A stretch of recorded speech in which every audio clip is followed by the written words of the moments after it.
Hello and welcome to another episode of Inspired Achievers.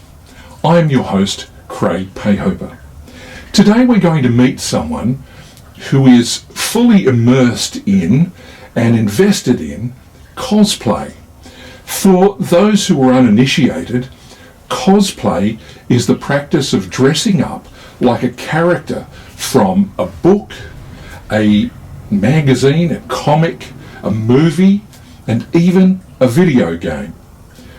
I knew a lady who likes to go to conventions where people dress up, or cons for those in the know, and I reached out to her as a photographer and said, I'd really love to photograph you. And she said, no, not me. You want to photograph Nurul. So over the ensuing days and weeks, with messages going backwards and forwards so that Nurul could determine I wasn't a con creep, she was able then to meet, and with a good friend, Joe Moreno, and we went and met Nurul at Blackwattle Bay in Sydney on a dark evening that was wet. And we got to photograph Batgirl. Those photographs, though some years ago, are still among my favourites folder. Today you might think, well, what's so inspiring about someone who dresses up to be someone else? Let me just say, everything. The attention to detail, the preparation, not just in hair and makeup, which takes hours, but the months of preparation, building, creation of particular clothes or props is immense. And when I saw the dedication our guest had to this art, if you will, I was amazed. But beyond that, the backstory, the life of the person we're going to meet with and talk with today is simply incredible and inspiring. So we're going to introduce you to, without any further delay, to a person who says on their Facebook page they are Super Showgirl Cosplay. And this person we're going to meet is a transgender MC, host, singer, dancer, and a collector. And you're going to see some of her collection shortly. But without any further delay, please welcome Nurul. Hi. Hi. Thank you for letting us into your space. Yes, you're most welcome. This area is amazing. It is like every child's fantasy lives here. Yes, correct.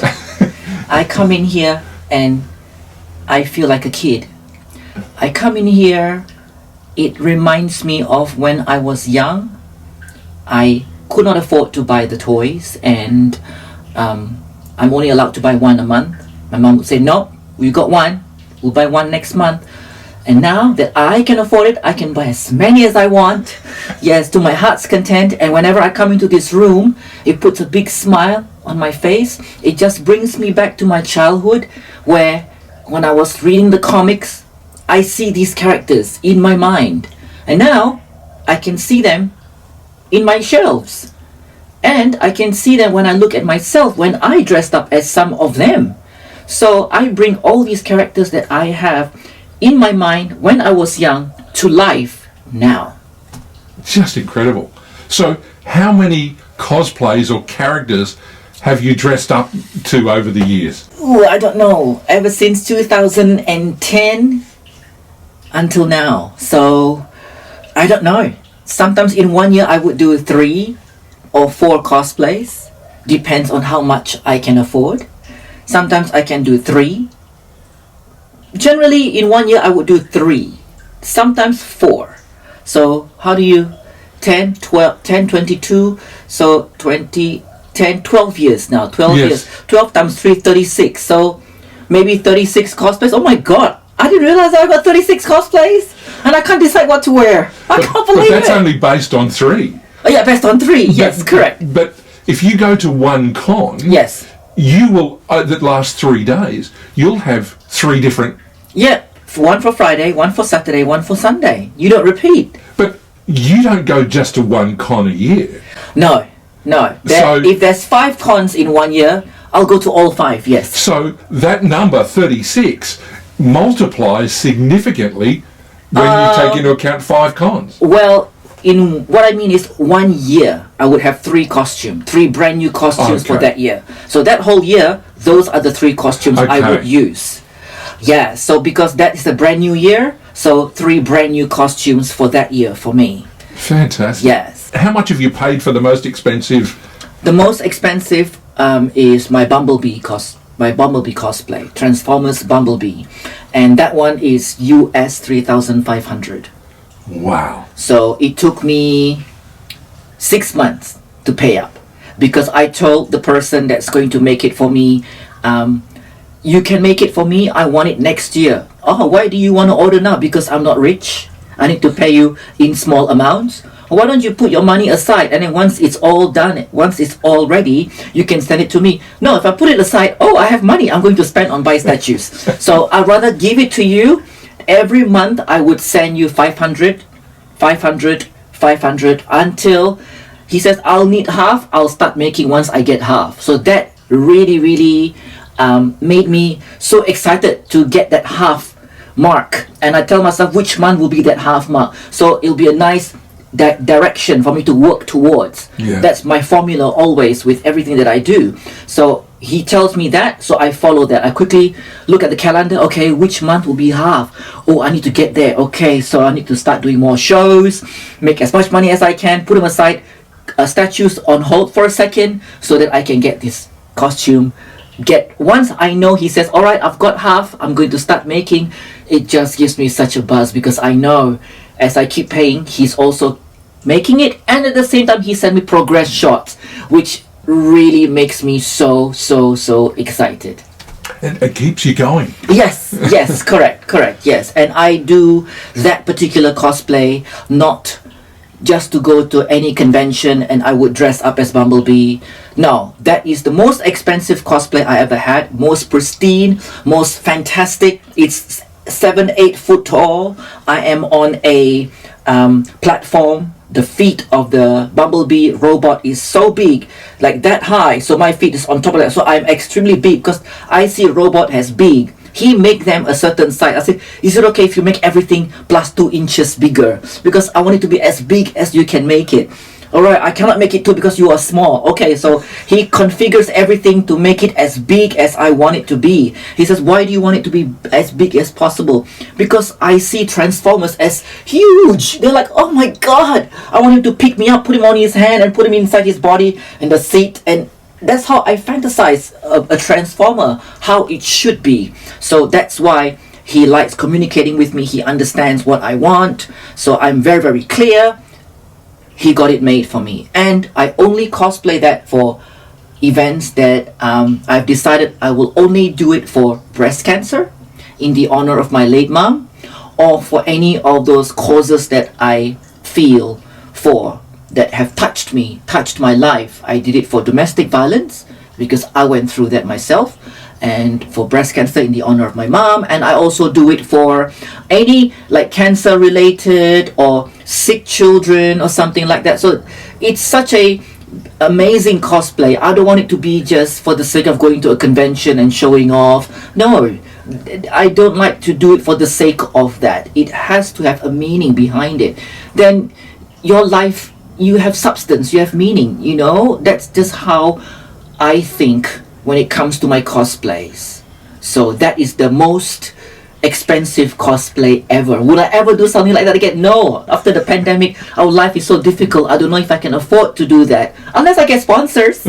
That's right. Now, tell me a little about how much preparation goes into your costumes.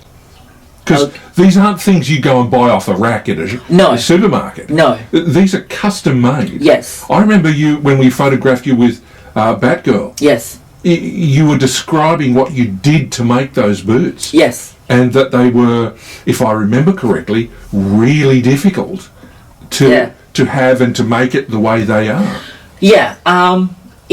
it depends on each character. Depends on what the nuances are on the design.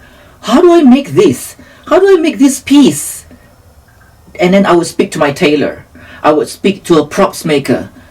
I've got a group, I call them my cos fam. They're my cosplay family. And we're all costumers. We're all props makers. We're all different people are good at making different things. And we became friends not knowing that. And when we found out, we knew so much that they helped me in so many ways to figure out this part of the costume. How do I make this? Maybe you can make it out of foam, but then again, if I go this way, the foam will just bend and then you'll get all that creases.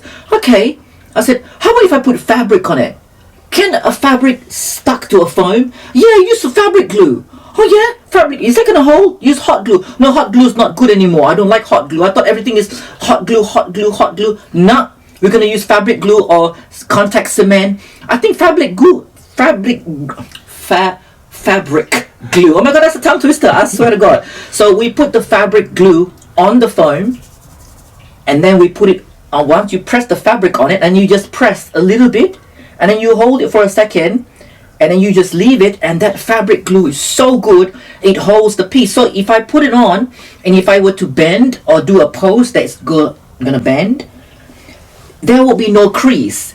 It would show a fold, and then it would just straighten back up. If you just paint foam, once it creases, the lines will be there. Okay. And the more you keep doing that, especially if it's a painted foam, that paint might start to come off, and then your cosplay would look a bit tragic. And I don't want that. I want each of my cosplay to look pristine, and it has looked pristine till this very day. All of them, from back then till now, it still look pristine. Reason being, once I've made my Batgirl, I'm not going to make that Batgirl again. And I'm able to wear that Batgirl even till this very day. It would still look just as good as when you photographed me.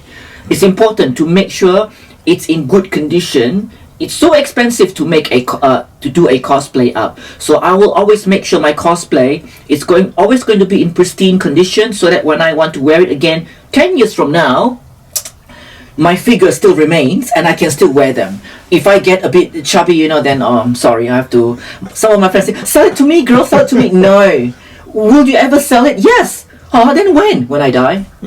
Oh, so you want it for the rest of your life? Yes. Because it's my creation. I brought the character to life. I'm so proud of it, and I love it, and I just love them. I just cannot be apart from them. I cannot give it to anyone. Yes, I don't love you enough to give it to you. Sorry. Well, that's marvellous to know. Yeah. But one thing I'm curious about is, and thankfully you're sharing with us some of the video footage of you preparing for different cosplays. Yep. And I'll be sharing the photos I took, which I still love. Yes. You also took of me Storm. Yes. At the convention. That's right. Yes. And Maleficent. Yes, Maleficent. Yes. The one that fascinated me the most was the Storm one. Yes. You told me to go up on that wrestling ring. And I was like, why would I want to go up on the wrestling ring? Because I do not like wrestling. My dad loves wrestling. I was like, why would I want to go up on the wrestling? He says, go up there, I can take a good shot of you. Really? Yes. I don't want to be doing the wrestling pose. No. Just get up in that corner there, just stand there and pose. So when I went up there, and then you decided to look at it from this angle, and I was like, oh, okay, he wants to look like as if I'm up in the air kind of thing. And then you went all the way down, you completely lie on the floor, and snap, within 2 seconds you stood up. Okay, we've got a good shot. What? I've never... In my whole life in the entertainment industry for 30 years, I've never met a photographer that took a photo of me in 2 seconds in a very compromising position that you're not supposed to lie down on the ground in a convention. You just lie there, snap, okay, we're done, let's go. I was like, are you sure? Yes, you held me down from the thing. And when I looked at what you did, I was like, oh my god, that looks really good. Okay, I didn't realize that taking a photo from the bottom up and my chin wasn't showing and everything. I hate that wobbly chin, and you did not capture that. And that was when I knew, like, I should have just trusted him, not ask him any question, because he's good. So you made my Storm look amazing. Oh, well, it was wonderful.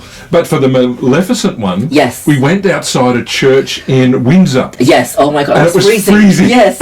And I felt so bad. Here's me with a jacket on. Yes. And you with nothing. Well, you had the costume. Yes, my babies were cold. Yeah.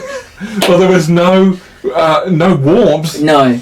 And we were out there for about 20 minutes. Yes. But one of the things that I have never forgotten and I deeply love was there was this four-wheel drive I'd noticed passing a couple of times. Okay. And then at the last minute, this window winds down and a kid yells out, "There's Maleficent!" Yes. And I just thought, isn't that amazing? Yes. And the parents have probably driven around a few times just to make sure. Yes. And you bring a lot of joy to people. Yes. Now, one of the things I want to ask practically is when you're fully done up, which takes hours, okay, the con starts at 10. I wake up at 6. All right, here we are at 8. Yep. All done? Yes. Ready? Not really. Okay. 9. Yes. How do you get there? I like taking the train. I do not like being driven because the one reason I like taking the train is because I would make my name cards. I make 1,000 name cards. And I had my little bag. I put all my 1,000 name cards. I tell myself I'm going to distribute this at a convention. When people start taking photos with me, I'm just going to give one. So they can continue liking my page, making my page more viral so it gets more noticed and people can book me. So that's my reason for my preparation for leaving for my cosplay. I've got everything ready to go. I've got my cards. Okay, I got my cosplay. Alright, I did not eat great, so I can put my Spanx on and survive and look svelte as Maleficent. I don't want Maleficent to be a bit of a tummy there. Yes, a porky Maleficent. No, that's not me. So I walk out of my house. As I was walking out, and I have to walk across 3 little streets to go to the mall. After the mall, then is the train station. So I would cross the streets, and the 3rd street, I remember my first time doing Maleficent for Free Comic Book Day, 2014. Yes. The lady drove, "Oh my God, Maleficent's crossing the road." I said, "Hi, can you wait for a second? Can I just turn around and take a photo with you?" "Yeah, okay, sure." So I stood there on the street waiting. So she turned around and she came up, "Oh my God, you look so amazing." So we took a photo together. I gave her my name card. "Okay, cool. Thank you so much. Where are you going?" I was like, "Going to a convention." "What's that?" So people still don't know what a convention is, what a Comic Con is. So many people still don't know. So after that, we went to the mall. To walk from here to you would take me half an hour. Just to you, Wow. which is 2 arms length. People keep stopping me, taking photos with me. And I want to go to the cafe, which is a 5-minute walk. It took me 45 minutes to get to my cafe. And when I get to my cafe, I want to eat. Every time a little kid comes, "Can I take a photo?" "Sure." I put my foot down and take a photo. My cappuccino was so cold because that was in winter. My cappuccino was like iced coffee. It's not a cappuccino anymore. The froth has gone flat. The kid took a photo with me. I gave my name cards. I gave people started surrounding me. Public will wait to see, can we approach her or not? Oh, maybe she doesn't want to be approached. But once one person approached and I say yes, that's it, the queue will start. Oh my God, and I cannot leave the mall. I left the mall after another 45 minutes. So I was late to go to the convention. After that, I was walking across the road to go to the train station. When I went to the train station, the train people know. And they was like, "Oh, hello again." I said, "Yes." "What is this?" "This is Maleficent." "Okay, you don't watch movies?" My wife and my kids, not me. I said, "I'm busy doing the train." "Yeah, you take Maleficent to a conventions." I get it. So when I went into the train station, it was so funny. This was the old train, not the new train. And they would announce, like at Granville, if you are going to Olympic Park, you have to change at this stop, at this station. They would announce that. And then they would announce, in carriage 2, we've got Maleficent. Or if I was in Wonder Woman, or in carriage 2, we've got Wonder Woman. She did not bring her invisible jet. So she had to take the train. It was funny. And people would come to the carriage just to take a photo. I said, "Oh my God, oh, you look like Angelina Jolie." Honey, Angelina Jolie would never take the train, okay? That's why she's not her right now. "Oh my God, you look amazing. You look just like her." No. She got no cleavage in the movie. I do, darling. So, "Oh my God, yes, you got bigger boobs than her." I said, "I like hearing that, thank you." So I started making people laugh, so people become more friendly with me and started taking photos. I gave my name cards, and then mom and a kid went into the train, and she sat right in front of me, and the kid just got scared. Mommy is the witch from the movie. Mommy is the witch from the movie. Mommy is the witch. I don't want to talk to her. I don't want to see her, mommy. No, it's Maleficent. No, mommy. No, she's the bad witch. She's the bad witch. I love that. I love all the reactions that I get, because Maleficent doesn't smile. Yeah. She just holds the thing and go, well. She doesn't smile. Even if she smiles, it'll be an evil smile. Do you know what I mean? So, and the mother took a photo with me. So what do you do? I said, I do this to go to a convention, and I explain to people why I do my cosplay and whatnot, so, and then I gave her my card, she said, if my daughter wants to have a birthday or something. No, mommy, I don't want her to come to my birthday. She can wear a different character. No, mommy, no. So funny, this little kid just believed that I'm that, So, not to cut you off. Yeah. That's fantastic. You get a great reception from the public. Correct. And that is not even at the convention. I haven't even arrived at the convention. I'm only at the train station. And by the time I reach the convention, my name cards are finished. And that's in the morning of being at the mall, at the train station, in the train, at the other train stop. My name cards are finished. By the time I go to the mall, I can't give anyone name cards. And I can't carry 2,000 name cards. I feel like I have to bring a suitcase. And that is what it's like when I'm in cosplay, and that is the reason why I like to take public transport, because I'm promoting myself that way. I don't need to pay for advertisement or whatever. Self-promotion that way is the best, and the public gets first hand to come and say hello to you, see how friendly you are, and they do you have other costumes too? I said, yes, I do. And that's how I get work. I go to birthdays, I go to events in the different cosplays. So that is why I love taking public transport. I do not like being in a car or whatever. I like the reaction of people. That makes me feel like, okay, my cosplay is good to go. When I go to the convention, I'll blend with everyone. Yeah, she looks great in her cosplay. Yes, it's like a test run when you go into the public, Sure. Yes, when you don't get much approaches from the public, it's one or two reasons. It's because they don't know the character, or they are like, they're not sure. They don't want to approach me and say something that would be offensive. A cosplayer find it offensive when you say it's something else. Yes, and I was like, why are you so offended? And I felt it. I was wearing my Batgirl. Somebody came up to me, hey, Batwoman. Excuse me, I'm not Batwoman, I'm Batgirl. Oh my god, I know how that cosplayer feels now. I just snapped at that guy. Yeah, you just can't help it, Yeah, because you took so much to do how you create the character to become that character, only to be called something else.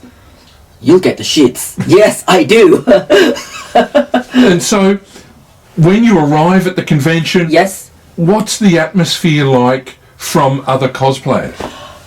When I first arrive at the convention, every time I arrive, it's Christmas Day for all us cosplayers. Yes, because this is where we can be ourselves, and we will be like, oh my god, hi! Yeah, that's what happens all the time. And my cosplay family will find it and, oh my god, Darlene, I can't wait to see, oh my god, your horns, it's so big. Yes, I want people to think I'm horny, okay? Just because I got horns. So I always I'm the joker in the group all the time. So everyone gets excited all the time. Yes, and if that particular character is very new, like if it just came out in the movies, and if you do a character that is very, very much still in the air, within the season of the TV show or the movie, you are going to be inundated with people wanting photos of you. When I first did Batgirl, I had my little photographer. She was very new, and she says to me, Darlene, yes, I just want you to know. Okay, you have to calm down, okay? Okay, what did you start scaring me? No. There's 3 lines behind you if you turn around right now. What do you mean 3 lines? One in that angle, one in that angle, one in that angle. So when you turn around, I don't think we can go outside. I don't think you can have lunch. Because knowing you, you're not going to do anything until people have finished taking photos. Yes, I cannot say no. Yeah. So when I turn around, true enough, there's 3 lines. And I'm there. And people and at one point, it was so amazing to feel at the convention. They said, oh, where do we have to buy a token to take a photo with her? That's how amazing they think my cosplay was. And I'm in that section where the emergency exit, where there's nothing supposed to be there, and I'm there. So I get the whole place all to myself. So they thought, oh my god, she must be a pro cosplayer. She got the whole spot to herself. So where can we buy token to take photo with? We don't have to. Just take photo with me. Come and take photo. And I will always try and teach each and every person that comes up to me how to pose. I want them to feel a part of that too. And they always thank me so much. Thank you so much. You make my daughter feel so special. My daughter doesn't like to approach people, but you make her feel so comfortable. And she doesn't want to leave your side. Yeah, she doesn't want to leave my hand. Sorry, mommy. And she says, mommy is not in cosplay. Mommy is not Batgirl. Can you, mommy, move aside? Only big. She called herself little Batgirl. I'm big Batgirl. So she's so small, and she was there with me at the convention. So these are the reaction I get at the convention from different people, and that is the happy reaction. And I get the other reactions too, which is a whole different level. Yes. Please share some of those. Would you like to know? Yes. Okay. When I did Maleficent, okay, I have this lady that come up to me, and I always carry my little pink pink container for breast cancer. I would contact National Breast Cancer Foundation to tell them I'm doing this cosplay, and I would like people to donate to your foundation on behalf of my late mom. So, and then people will come up to you, oh, why do we need to pay? I said, you don't need to pay me. I'm not asking you to pay me. I said, if you want to snap your selfie, please put something in here, because this is why I do my cosplay. Oh, for breast cancer. Oh, okay. So please don't think I'm dodgy. I put this as a sticker and I want to take the money off for myself. I'm not like that. That's the code that you can call breast cancer and find out. And then they start, can I ask why you do it for breast cancer? That's because I lost my mom to breast cancer. Oh my God. I said, yes. So my reason for doing this cosplay is if you were to come up to me and take photo with me, and when you look through your phone a few weeks later while you're sitting having coffee or having dinner, and you saw the picture, I hope it will remind you that I told you to go for a mammogram. My mom didn't, and I lost her. And I hope that message will get to you, and you will tell your family, so you will not lose your mom, you know. And then another lady heard, and she came. She's this fancy looking lady, she and her daughter, and they came up to me, and she says to me, this is for you. She took every single cent she has in her bag and give it to me. Why? And then she just hugged me. Thank you for doing this. I lost my sister just last week. Oh. And I got goosebumps, you know. Okay. And then we started talking, you know. He says, why? So why Maleficent? Why her? You know? I said, that's because Angelina Jolie went through breast cancer. She survived. Yes. So my mom went through breast cancer. There's similarities there.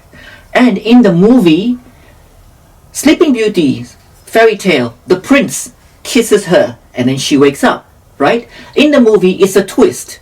It's Angelina Jolie kisses her. And when Angelina Jolie kisses her, it's the mother's love that made her wake up. And that mother's love I never get.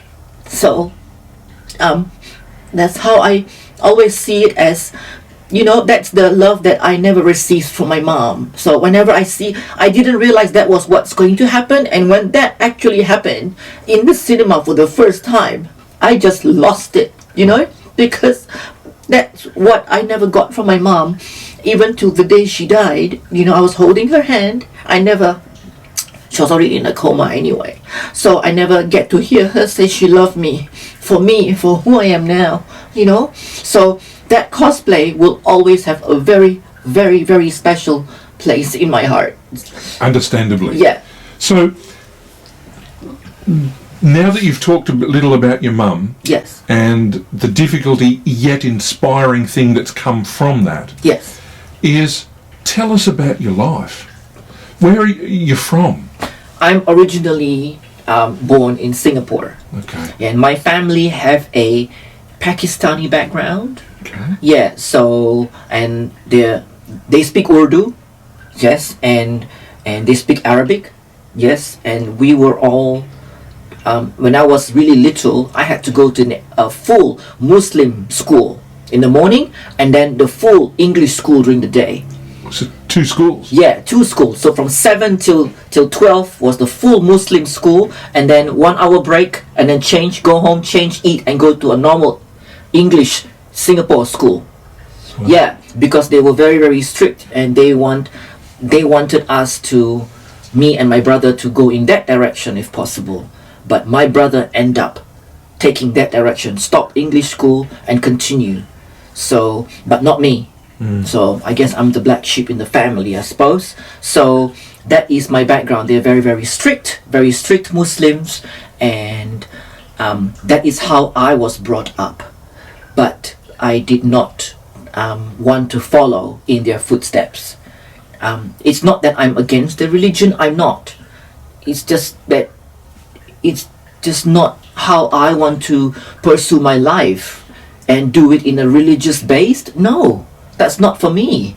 You know, my mind is all brainwashed with Wonder Woman and Superman, Linda Carter Wonder Woman and Christopher Reeve Superman, Nicholas Hammond Spider-Man on TV, and you know, what's his name? Incredible Hulk. Yes, all the TV shows, $6 Million Man.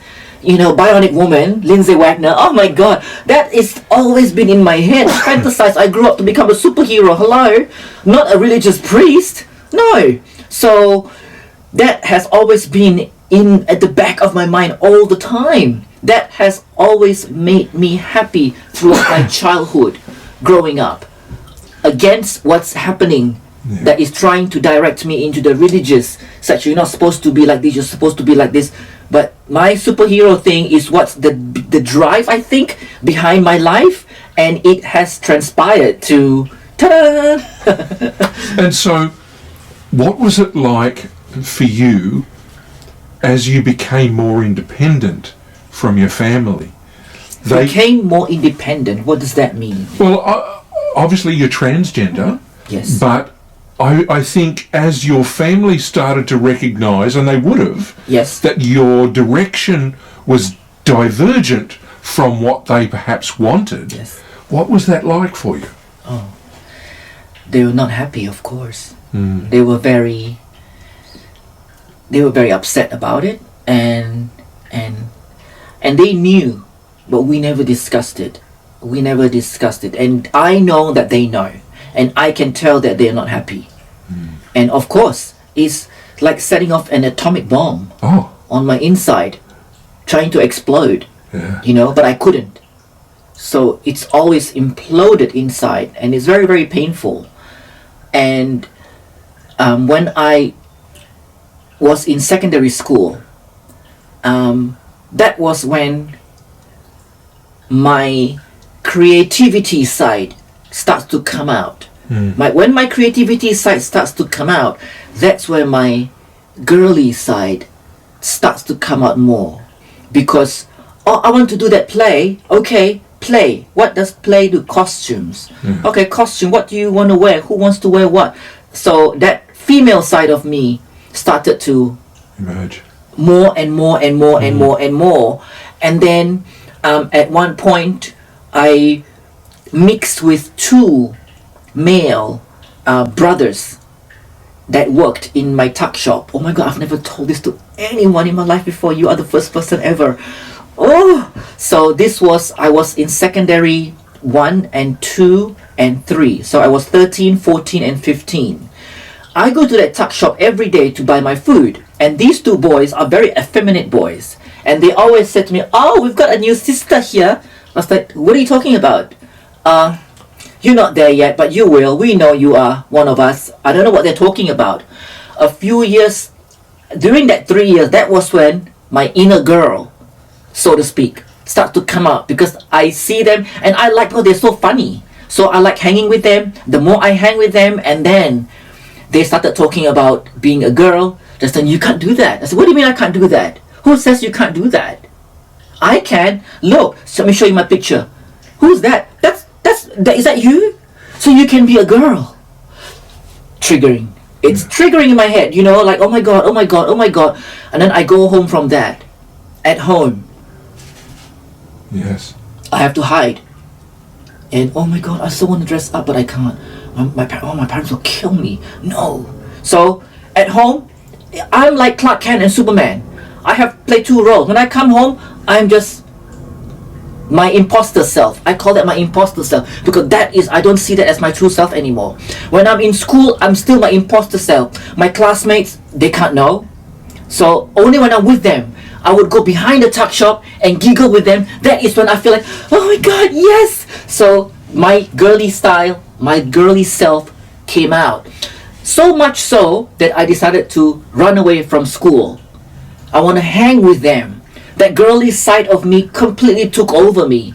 And then my family found me, took me back home, changed me to another school, don't want me to mix with that creatures. They call them creatures. Just so mean. So I went to another school. But that other school, because I'm now more aware of that, I became more girly in that other school that I was transferred to. But at the same time, I tried to hide it from my new classmates, but I could not, because my girly self is already starting to become a foundation. And then I started having communication with some of the boys there, one-on-one talk, and they always say to me, can I just say something to you? I said, yeah. I don't see you as a boy. I said, what do you mean? I'm a boy. Yeah, but I don't think you are. Don't you know that? You're not. You're not like all the boys. Look, during PE lesson, physical education, where are you? You're always sick or something. You're like women. Women always period, so they sit at a tuck shop. And what do? You also sit. You sit with the girls. So basically, oh my God, don't you realize that? I said, don't you want to be a girl? I said, no. Do you know that you can? No. Or I can dress up like some of my friends. You can actually become a woman. I can't.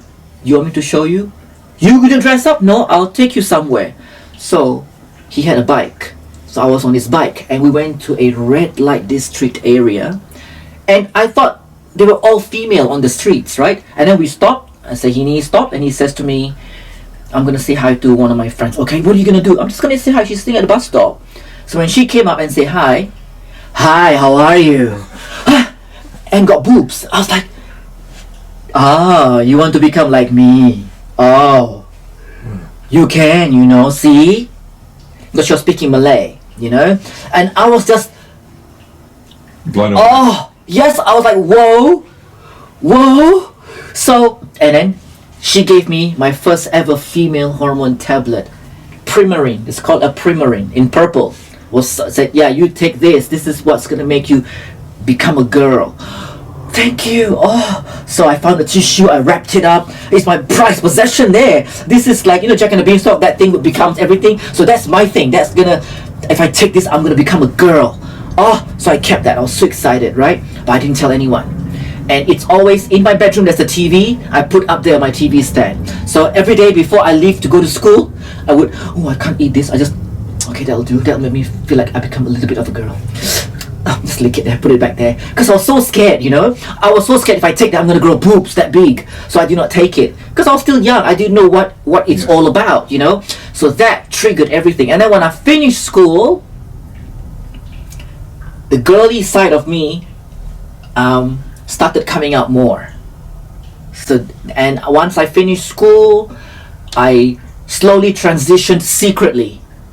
Because I realized that I can do shows. So I started performing as a girl.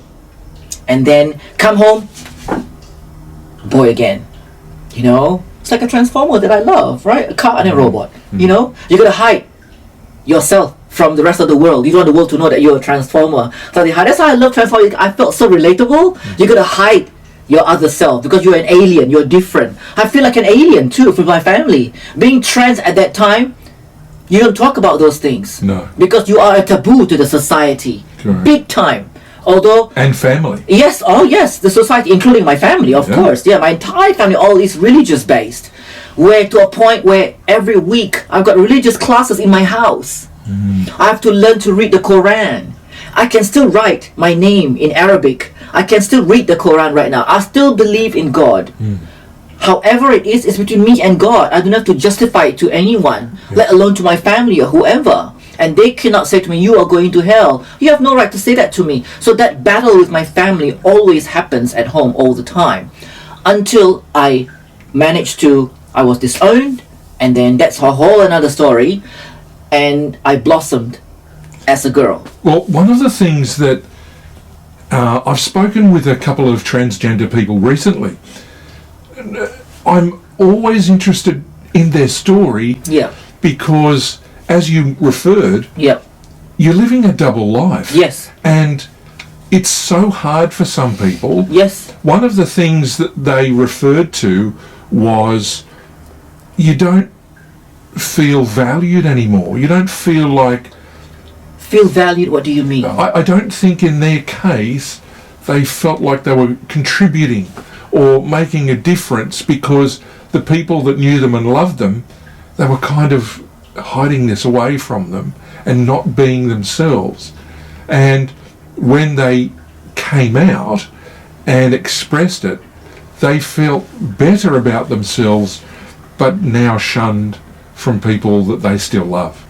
Correct. And so it led in some cases to depression, anxiety. Yep. But yeah, I don't see that in you, and I'm wondering, is that because the superhero cosplay element lifted you and gave you a place to belong? Cosplay didn't do that. Cosplay is a very easy extension. Cosplay was easy for me to get into because, to me, my core foundation is my entertainment showgirl self. Right. Once you are a showgirl and once you are in that world, costuming is important. Wigs, costumes, makeup, and the costumes that I love are always the extravagant ones. How to make backpacks with feathers, how to have big skirts, and how to make it massive, how to do this piece that comes out here that goes all the way out there. How do I make that? So it's always theatrical stuff. So once you do that so much, and then when it comes to cosplay, it's like, capes, okay, I can do capes. Yeah, do you know what I mean? Or skin tight bodysuit, yes, easy. So gauntlet, okay, that's interesting. How do I do that? And still, I can go to the costumer, and for the showgirl costume aspect of cuffs, so I can just extend from there, and I can make this out of, okay, instead of fabrics and sequins, I can also do it in foam, or there's other things that I can do it too. So that is how I managed to divert into cosplay, which is so easy. But it all starts from me being a showgirl, being an entertainer. Even then, when I started, I was as an entertainer as a boy. Although I was growing breasts, the shows that I was doing, they did not allow me to be a girl. So I had to bind and be a male dancer. Yeah, because at that time, although I was already on my female hormones, I did not came out and live full-time as a woman yet. But the people that I was working for knew I was growing breasts, and they knew they can see my changes. I'm very girly, and after I finish the show, I go out, I change into my normal clothes, I dress up as a girl always to go out with my friends. I want to practice living my truth as much as I can before I go full-time as a girl and quit this because I want to be a girl and I'm done with being a boy. So that is the core foundation, is me being a showgirl, and being a showgirl that actually helped more transform my transgender self more strongly, because I'm not only becoming a girl, I'm becoming a showgirl, which is an accentuated version of a girl wearing louder costumes, so that helped me to become more girly, easier. Yes, I get it. Do you know what I mean? Yeah. Then to just being a girl on your own, which is quite difficult. But because of the showgirl aspects, you are given all these costumes and whatnot. So automatically you have to fit it and be it, and then you realize, oh my God, I can do this. I'm good at this. I can do that. You know what I mean? So that helps. Yeah. So how did you overcome? Because we live in a society that is very judgmental. Yes. And very critical. And we are talking about the late 80s, 90s. Yes, and in Singapore, in Asia. Oh my God. I don't know what it's like here. And from an Islamic family. Oh yes. Yes. And so what I'm trying to understand better is, what kind of hurdles have you come through to be who you are today? Hurdles, yes. Being disowned. Disowned. Yep. Have you been abused by verbally by people? Oh yes. Because I don't get abused a lot. That's because I'm tiny. I'm passable, so I get away with a lot of things. I get away. I feel blessed that I am passable. Yes, but when I was disowned by my family, it was a very interesting situation. Whatever we are discussing today, I am not. The underlining of my discussion about my family is there is no hate. I do not hate them. I love them no matter what. I see it as whatever I've gone through in my past, it got me to where I am now. And I'm very, very settled. I'm very, very content and happy with who I am. And also I'm happy that because of how my family was, they helped me to be the better woman that I am now. I just want you and everyone that's watching to know. Perfect. So this is this part of my life where I was disowned. My dad loves football, soccer, right? So he drew this thing with the line in the middle and the circle, yes, and then the two goalposts, right? So he put his name, my mother's name, my brother's name, and my boy name here. And then he put my girl name here. I don't know how he found out my girl name. I've always had a girl name, a secret that I love. I want to have this girl name. This is going to be my name. I don't know how he found it. He put my girl name there. And then he put an X in the middle there. So I came home one day after my shows with my bags.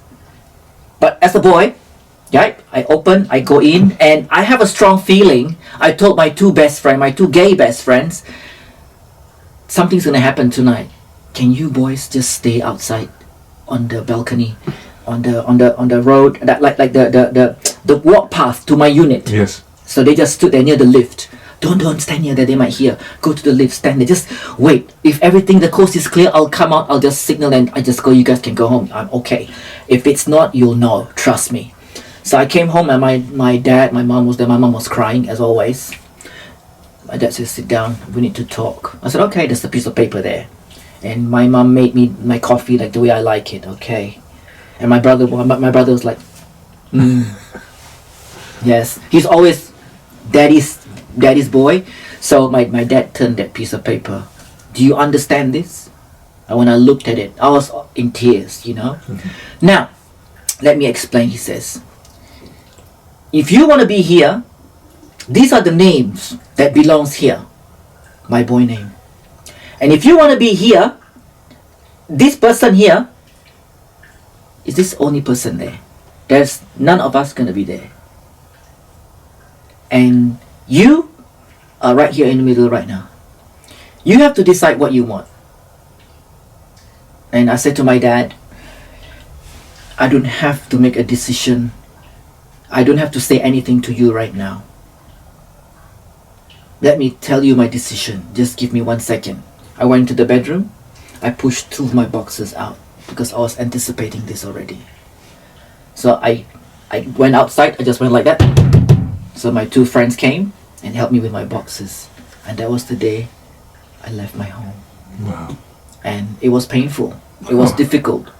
I stayed with a drag queen I didn't know anything about drugs. She was on drugs. She stole everything that I have and sold it to feed her drugs. Kicked me out. I was on the streets. So it was my first hell. Yes, I started my life like that, you know, and I still did not take drugs. I still did not. They're all shooting up and all that because they cannot deal with what they're going through, you know. And that's my point. I cannot deal what I'm going through too, but I guess I'm strong-minded. Exactly. I'm very, very strong-minded and very focused. Yeah. I want to be a girl. I don't want to be a street hooker. I don't want to be a junkie. I don't want to be this way. This is not for me. Yeah. I think I can do better than this.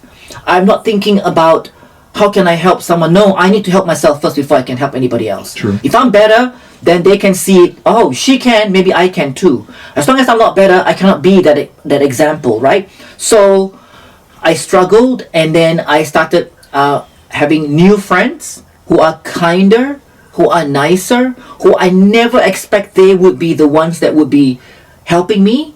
Because I'm never close to them, but they realized what happened to me, and they were very helpful to me. So they help buy me food and help me stay over at their homes every now and again. When their family are away, I stay over, and I was a little gypsy then. I was staying over in different homes, but I feel safe then.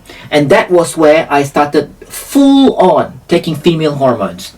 Even then, I did not take it as they have other transgender girlfriends. They gave me some hormones. I used to take a little bit from them, and I get very sickly because they're too strong. So I went to the doctors, and the doctor says, stop all these things. I'm going to give you the right ones that you should be taking. Nice. So I'm always the sort of person where if you tell me I gotta put the light here, I'll do it.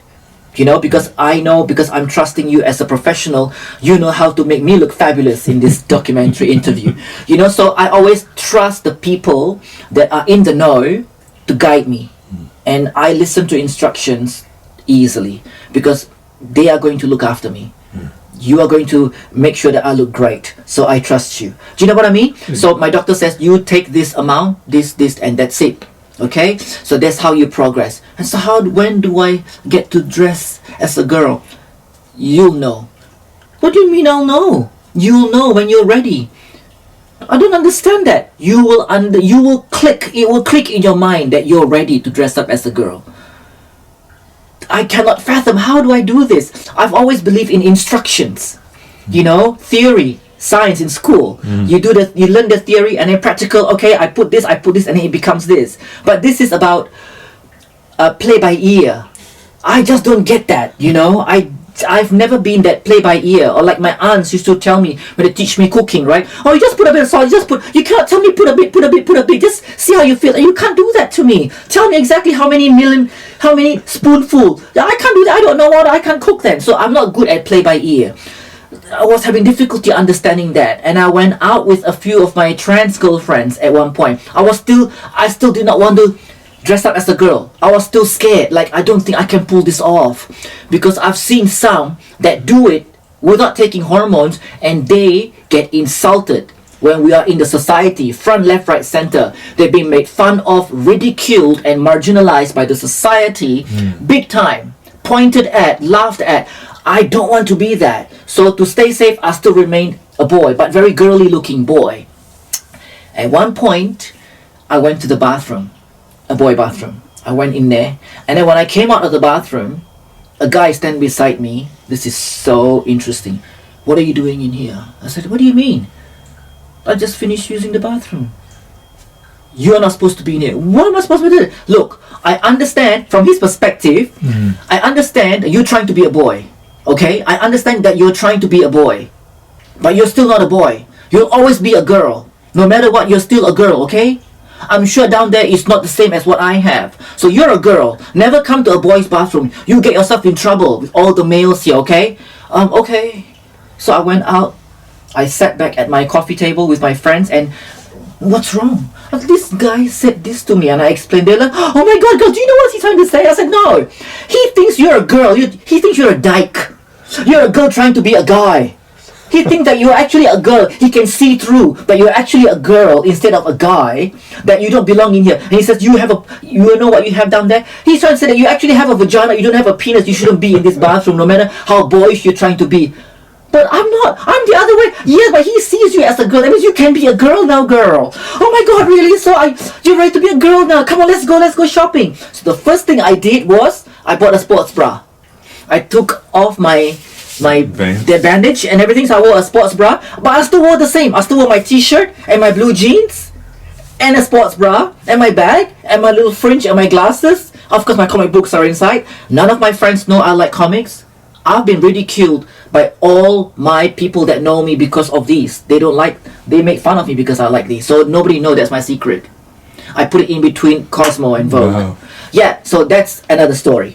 So it's another life. Yes, another life altogether. So and my geek self. Yeah, I came out as a geek only a few years before I decided to cosplay, put it this way. Wow. Yeah, so that was when I lived my life as a girl. I want to blend in as simple as possible. And in Asia, Asian women all have small tits. I had small tits back then, so I just blend in with all the Asian girls, nearly flat. That's how we are. So I blend in. So I was just a girl. After that was when I started to live full time as a girl, and I got away with my everyday life. Number one, because my voice doesn't sound like this, I get away with it, right? So I'm lucky that way. Yeah, so this is my voice. So this is how I get away with it. Unfortunately, not all trans have that passable privilege, I call it. You know? You had difficulty in that experience in the male bathroom. Yes. Have you had difficulty in a female bathroom? No, never. Oh wow. Never. I went after that. That was after that whole day. And she said, "Girl, now you have to go to the girls' bathroom." Oh my God, really? Ooh. Yeah, go. Okay. So I went. I love the female bathroom. There's couches and cushions. It smells of perfume. Oh my God, this is so nice. Yes, girl. I said, girl, come here. I said, what? Come on in. And they were like, oh my God, this is so weird. We love going to the hotel bathroom. Holiday Inn, the Park Royal, and the hotel bathroom are all very lavish with cushion. The round cushion with the seatings. Oh, the lightings. Oh my God, this is so nice. Oh my God. Yes, girl. And the women were there and they started pointing at my makeup. Oh, your makeup looks so pretty. Oh, thank you. Yeah, I just do it this way. So I'm like, oh, I can do it for you. I said, oh, thank you. You're amazing. So we started to become friends with females and they didn't even know nothing about us. So I was like, okay. So, and I started going to more female bathroom. I was still not sure about going to the female bathroom, but I have to. I can't go to a male bathroom, especially I've got boobs now. I'm a girl, so I cannot go in there. Sometimes I forget. I go, oh, sorry, whoop. I gotta go that way. Yes, because you're so used to going to the male bathroom, so I have to learn to go to the female bathroom. And after that, I got used to it, and my life became. I started to slowly become a bit more happier, because I'm living my truth. Yeah, good. I'm being a girl. You know, and most important thing is when I decided that I'm going to live 100% as a girl, the first thing I did was, Paul change my name. Great. That's the first thing I should do. And you used the name you've been keeping close. Yes. That your dad found out. Yes. You used that name. Yeah, exactly. I did that. Right. And because the reason why I did that is because when I go to the doctors, they will always call you. I don't want them to call me by my boy name. Yes. You know what I mean? Yeah. And nobody knows my boy name except for my first boyfriend that sponsored me into the country. That's it. And that's So all when it's did gonna you be. come to Australia? I came to Australia 22 years ago. In Australia in the 80s and 90s, Yes. it was difficult. There was a lot of... See, I didn't know that. Yes. Yes. There was there were bashings. Yes. Have you seen a trans woman back then? I think I saw one or two Okay. as a younger child, or as a young child. What were you doing at the time when you saw them? I was just going around. I saw a couple in King's Cross. Okay. And, Did you say hello to them? No. No. There was I think a fear from a lot of people, and I think in life there's always fear about things we don't understand. Out of curiosity, as someone that didn't know nothing about trans, so from my perspective, you are like the general population right now. Yes. So at that time, how did you feel when you saw them? For me, I didn't feel anything other than I was curious. Oh wow, okay. If everyone else feels that way, the world will be a better place for us trans women. Well, see, I don't feel anything bad about anybody. I don't like. How come you don't need to feel like you need to bash me when other men need to do that? How come you don't? Because I think they're deficient. I think they're missing something, or they're afraid of something. I don't know what that is. Yeah. We can speculate. Yeah. But honestly, I think everybody Yeah. I can learn from. Yes. I hate racism. Yes. I hate ageism. Yes. And being an older person now, I'm Yes. experiencing it. Yes. I really detest that we pick on people. Yes. was amazed that in the 70s, Yep. a young school teacher in America Yeah. said to her class of junior children, everyone with blue eyes is bad, What? and everyone with brown eyes is superior. I have never heard this before. It's an actual thing. It's on YouTube even. It's a documented case. She wanted to teach the children what racism was like. Oh, it was just a teaching moment. Correct. Okay. But she was castigated for it from parents, from social commentators, and then halfway through the day, she changed the paradigm, and so those with blue eyes became terrible, Yep. and those with brown became superior. And to watch the behaviours of those people as it changed. For me, I want to be a citizen of the world. Yes. I don't care what country people are from. The thing I love, and I was able to stand where he said these words, was Dr. Martin Luther King Jr. He said, one day I want that my children will be judged by the content of their character, Correct. not by the colour of their skin. Yes. And I think while the world is changing so much, and thankfully that's the case, Yeah. we're still not there yet. Of course. And I was wanting today to We will hear- never. Yeah, well, When it comes to trans, we will never. Oh. And that's the reason why is because within the trans community in the world, it's so fractured. We cannot come together. okay. That's the biggest problem. Trans cannot come together. The ones that are together, it's because they form this little social group. A And it's, click. yeah, it's hard to get someone else in. Very hard. I tried. I feel Wow. so outsider because they have these conversations that I feel completely left out with. And a few different groups are like that too.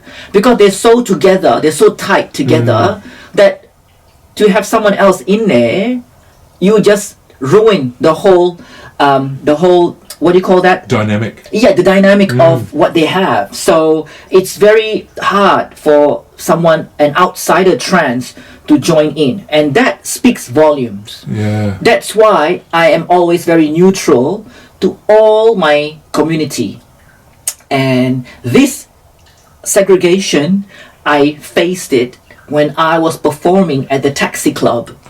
Yeah, do you know the Taxi Club? No. Okay, the Taxi Club is it's a club that's frequented by trans, so much that it became a trans club. Oh, okay. Everybody, it's a club where Where lots is of it? taxi drivers like to have their breaks and stuff like that. Oh. That's on Flinders Street. Okay. Yeah, so this was years and years and years ago, all those years, and I managed to be a part of Taxi Club when it was just about to finish, but I still got the last few years of it, you know. So when I was there, I was performing there, and the club loves me.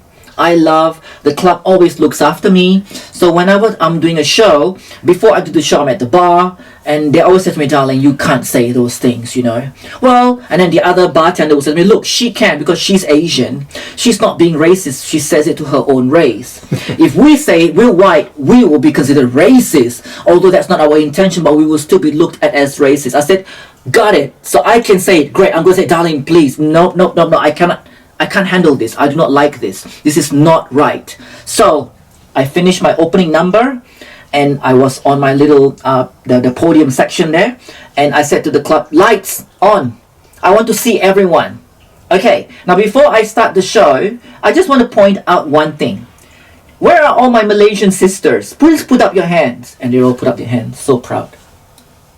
Where are all my Vietnamese sisters? And they started putting up their hands. Where are all my Thai sisters? Where are all my white sisters? And they all put up their hand. Now, everyone else that is not trans, do you see? Why is the Malaysian in that corner? Why is the Thai in that corner? Why is the Vietnamese there? What is with this segregation? Excuse me, we are in Australia, you know. We should be friends with everyone. Why you're in that group looking at the other group like, we look better. Yeah, girl. Why? Why like that?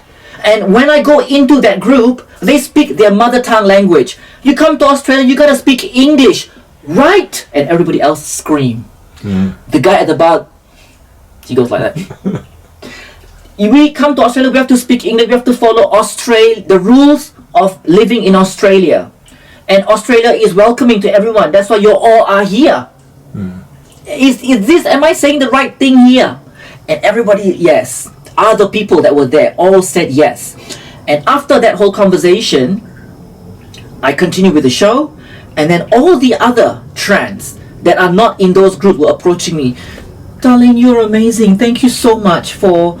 You are just so wonderful. You're a breath of fresh air. I said, look, I'm not doing it for fame, for whatever reason. I'm being logical. I live here now. I'm not in Singapore. Look at the Malaysian girls. They've been there for years. They cannot even speak a word of English. I'm so pissed off at them. That's really disrespectful to being in this country. And I can say that because I'm also Asian. I'm also Asian, from Asia, so I can say it. A white person cannot stand on this pedestal and say all that. You'll be cursed front, left, right, center because you're racist. Just because you're white, you think everybody have to listen to you. So they can't say, but I can. So I'm gonna try and educate everyone that way. And that segregation among the trans community, it's still till this very day. If we were to bring all of this together... Bring what together? The trans community? No. It's never going to happen. No. The interview. Okay. Together. Where do you go from here? You've had an amazing life. As an observer looking at you. Thank you. You've had an amazing life. You've overcome incredible obstacles. Oh, yes. Leaving a family, being shunned by a family. Yes. For a long period of time. And then slowly becoming okay. Yes, correct. To me now, I'm happy about that. I've been a follower of yours for some time, and I've noted that an auntie and uncle recently were here with you. And I looked at the photo and I was so happy for you. They're all coming back. Yes. And I think they started coming together after my mom died. Wonderful. They came to Mardi Gras. I told them, whoa, don't go that far. They're all going to be naked. And they're all wearing the hijabs, you know. We just stay this side, watch me and my thing, doing my thing. And after that, you guys have to go away, okay? Just go and do something else. You're going to see naked people. No, it's not for you. So they came because I was doing a Star Trek for breast cancer in the honor of my mom. Right. So they were all there. And that was in 2013, the year after my mom died. So it was still fresh. So they were there to support me. And I'm so happy. And all of them came to my house. They cooked and we spent some time together. Isn't it sad? It takes one person to die to bring everyone together. But at least it's better than nothing. You know, they don't fully embrace me. I can feel that.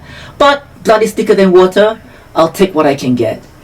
And the fact that they've loved me and be cool with me and contact me and keep in touch with me till this very day. Added me as a friend on Facebook. I like that. So I'm family again. Yeah, yes. and I think one of the things that I've admired about you for some time is that you're inclusive of other people as well, as am I. But I love watching your photographs when you dress as Wonder Woman. Yes. And you'll get people with, how do I say this politely, differing shapes and differing styles. Yes. Dressed as Wonder Woman. Some I might personally think, what are you doing? Yes. But you embrace them all and you have group photographs together. Yes, we did it for breast cancer. Right. For Mardi Gras. Yeah. Yes, I decided to invite all the Wonder Woman cosplayers that I know because they are going to wear the different iterations of Wonder Woman. Yeah. And some cannot afford and they start making their stuff on their own, which is absolutely spectacular. Yeah. And we all came together and I decided to start the day by having lunch together. Nice. And then after we all have lunch together, we all start, all right, after this at 2 o'clock, we all have to go and get changed. 2:30, we're going to do photo shoot. Okay, let's go and get changed. There's a few different bathrooms in Queen Victoria building. Let's all do that now. So once they all get changed and we're all coming back to have a quick little coffee and little touch up, people crowd around us. What happened? So many Wonder Woman here. What's going on? We're doing it for breast cancer. Oh wow, there's so many. Oh, you're Wonder Woman too? People said, you're Wonder Woman too, but that's different. Yeah, this is different versions of Wonder Woman. Oh my God. And a lot of women were like so happy. Oh my God, darling, this is so wonderful. All the Wonder Woman, and they're all beautiful women in their own different way. Colors, different age, different size, different race, and we all came together as Wonder Women, empowering and to do it for breast cancer. And they got approached by other people that wanted to take photo with them, and those people approached and tell, oh my God, thank you so much for doing this. I lost my mom. And people start crying, and these are my few cosplay friends came up to me and said to me, Darlene, I cannot imagine how you do your cosplay. I've seen you cried a few times.